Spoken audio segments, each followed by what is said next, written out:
అంటే కొంతమందిని చూసి డబ్బులు వేస్ట్ చేసుకుని పాడైపోయారని అది ఉండేది.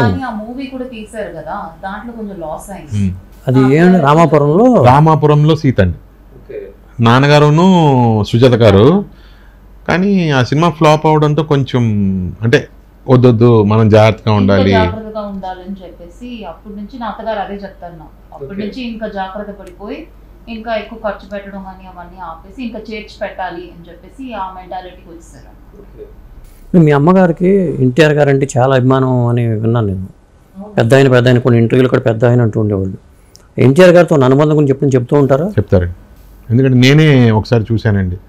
యాక్చువల్గా రామారావు గారు మెడ్రాస్కి ఒకసారి వచ్చి నాన్నగారిని అమ్మగారిని పిలిచారండి. అప్పుడు ఆయన పోయిస్ గార్డెన్లో ఒక ఇంట్లో ఉన్నారు, ఆయన ఇల్లు అది. అక్కడికి వెళ్ళినప్పుడు మా అమ్మగారు అయితే అన్నయ్య గారు అని చెప్పేవారు, రామారావు గారు ఏమో మా నాన్నగారిని బ్రదర్ అని పిలిచేవారు.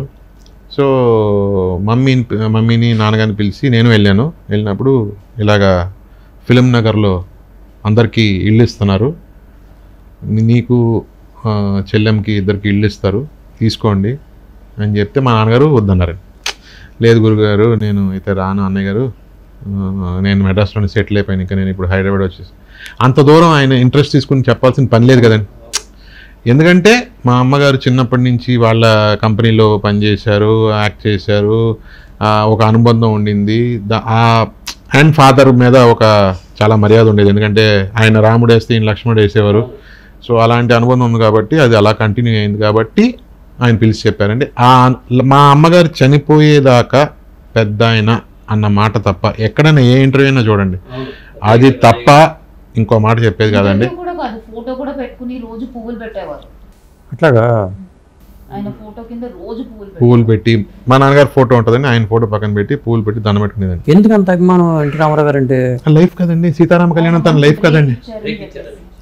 సీతారామ కళ్యాణం అన్నది సాధారణమైన సినిమా కాదు కదండి. తను అప్పుడు 14 years అనుకుంటానండి తనకి. అండ్ తను అదే చెప్పేది, ఆ ఒక్క సాంగ్ నేను ఉన్నా నేను లేకపోయినా, పెద్ద ఆయన రాసిన సాంగ్ అది, నేను ఉన్నా లేకపోయినా నా జీవితం ఎక్కడున్నా సరే ఈ వాట్ దిస్ వరల్డ్ ఉన్నంత వరకు ఆ సాంగ్ అయితే ప్లే అవుతూ ఉంటుంది. దానికి కారణం మేము ఇవాళ మేము ఒక లైఫ్, నా చెల్లెళ్ళు, నా అక్క, లేకపోతే మా బ్రదర్ అందరూ బాగున్నారు అంటే నా వల్ల. నేను ఎవరి వల్ల? ఎన్టీ రామారావు గారి వల్ల. అంతేనండి, మర్చిపోలేదండి. చాలా అంటే చాలా అభిమానం అండి. మన సీఎం అయిన తర్వాత ఎప్పుడైనా కలిసారా? అదే సీఎం అయిన తర్వాత అది కలిసిందండి. అప్పుడే మేము పోయిస్ గార్డెన్ ఇంట్లో వెళ్ళి కలిసామండి. థియేటర్ సీఎం ఇంకా రేపు వెళ్ళిపోతున్నారనమాట ఆయన. ఆ లాస్ట్ డే ఆఫ్ షూటింగ్, అది లాస్ట్ సినిమా ఏదని నాకు తెలియదు. అవును, జయప్రద గారు హీరోయిన్ అనుకుంటానండి, నాకు ఎగ్జాక్ట్గా పేరు, నేను చాలా చిన్న ఉండండి అప్పుడు. ఆయన చెప్పారు ఇది ఓపెన్ చేస్తున్నాను, రేపటి నుంచి నేను రాజకీయాల్లో దిగుతున్నానని చెప్పారు. అటువంటి ఇదనమాట అది. సో అది ఈ మాట అయితే చెప్పారండి. అండ్ రెండు సార్లు సీఎం అయిన తర్వాత కలిసామండి, 2 సార్లు కలిసామండి. అంటే ఊరికే ఏమైనా లేదండి, ఇది ఆయన పిలిచారండి మాట్లాడడానికి, ఇలాగా మీకు ప్రాపర్టీలు తీసుకోండి అని చెప్పి. ఒకసారి ఏమో డాడీ మమ్మీ వెళ్ళి ఇలా మీరు సీఎం అయ్యారు అని చెప్పి హైదరాబాద్లో కలవలేదండి, మెడ్రాస్లోనే కలిసామండి 2 సార్లు. మరి మీ అమ్మగారికి ఏమైనా రాజకీయాలంటే ఇంట్రెస్ట్ కానీ, అసలు ఎన్టీ రామారావు గారిని కలిసి మనం కూడా వెళ్ళొచ్చు రాజకీయాల్లోకి అని ఆలోచన ఏమన్నా వచ్చింది? అప్పుడేం లేదండి. దాని తర్వాత ఇక్కడికి వచ్చిన తర్వాత నాకు కొన్ని సినిమాలు చేయడం స్టార్ట్ చేసిన తర్వాత టీడీపీ నుంచి మేడం పేరు ఏదో నాకు గుర్తులేదు, ఆవిడైతే పిలిచారండి. ఎగ్జాక్ట్లీ, పిలిచి ఇలా మీరు చేరాలని చెప్తే నేను మమ్మీ వెళ్ళాము, చంద్రబాబు నాయుడు గారు మమ్మల్ని చేర్చుకున్నారు.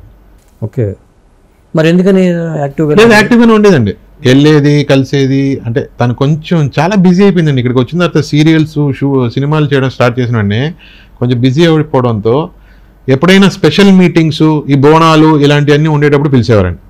అప్పుడు వెళ్ళేసి కలిసేసి రావడం ఇలాంటివి చేసేది. చాలా యాక్టివ్ అండి తను.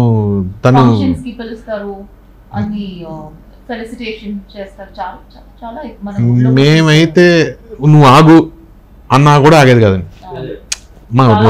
రెస్ట్ తీసుకో ప్లీజ్, చాలా అంటే కూడా.